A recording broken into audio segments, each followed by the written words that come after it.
नमस्कार विद्यार्थियों, आप सभी का हमारे YouTube चैनल फिजिक्स गाइडलाइन में पुनः स्वागत है।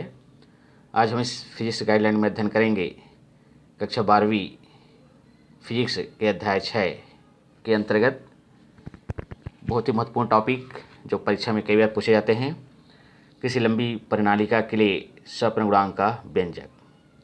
विद्यार्थियों, हम इस टॉपिक पर आपसे चर्चा करें इसके पहले आपसे निवेदन है कि यदि आपने अभी तक हमारे चैनल फिजिक्स गाइडलाइन को सब्सक्राइब नहीं किया है तो अवश्य सब्सक्राइब कीजिएगा, लाइक कीजिएगा, क्योंकि आपके सब्सक्राइब और लाइक करने से हमें आपके लिए फिजिक्स के नए नए टॉपिक पर वीडियो बनाने की प्रेरणा मिलती है और हम आपके लिए वीडियो बनाने के लिए उत्साहित होते हैं।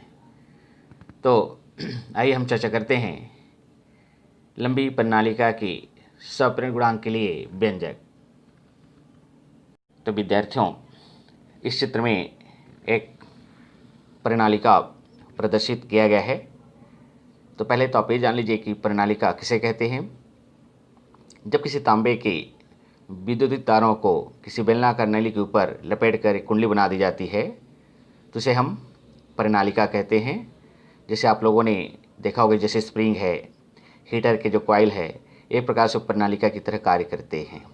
तो मान लेते हैं इस चित्र में एक एल लंबाई की एक परिनालिका है जिसकी त्रिज्या स्मॉल आर है और इस परिनालिका की प्रति एकांक लंबाई में यदि फेरों की संख्या स्मॉल एन हो तो इस परिनालिका की संपूर्ण भाग में जो फेरों की संख्या होगी उसे हम कैपिटल एन लेते हैं।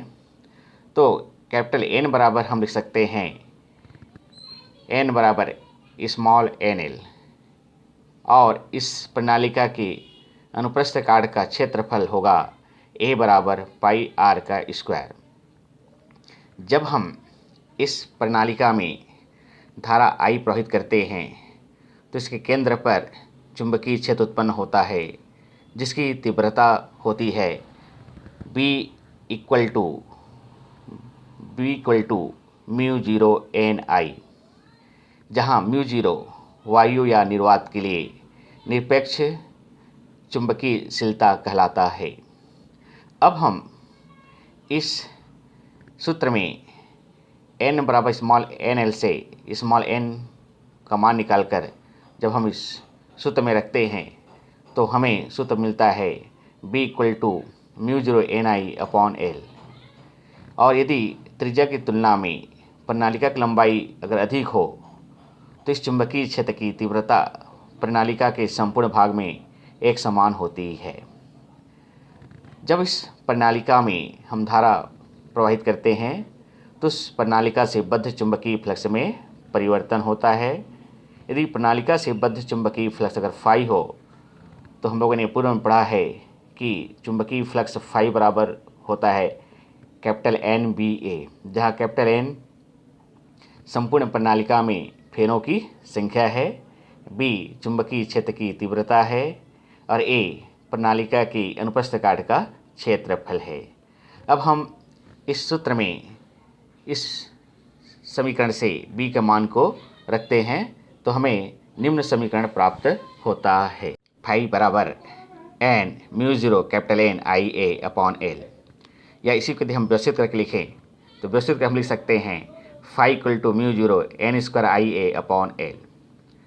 अब यदि मान लेते हैं कि परिनालिका का स्वप्न गुणांक कैपिटल एल हो तो हम जानते हैं कि स्वप्न गुणांक का सूत्र होता है एल बराबर फाई अपॉन आई। अब हम इस फाई के मान को इस समीकरण 2 में रखते हैं, समीकरण 1 से निकाल करके, तो हमें समीकरण प्राप्त होता है L equal to mu zero N square I A upon I L. इसमें से हम आई से आई को कैंसिल कर देते हैं तो हमें समीकरण 3 प्राप्त होता है, अर्थात L equal to mu zero N square A upon L. और ये जो समीकरण 3 है यही किसी प्रणालिका के लिए स्वप्न गुणांक का सूत्र है वायु या निर्वात के लिए।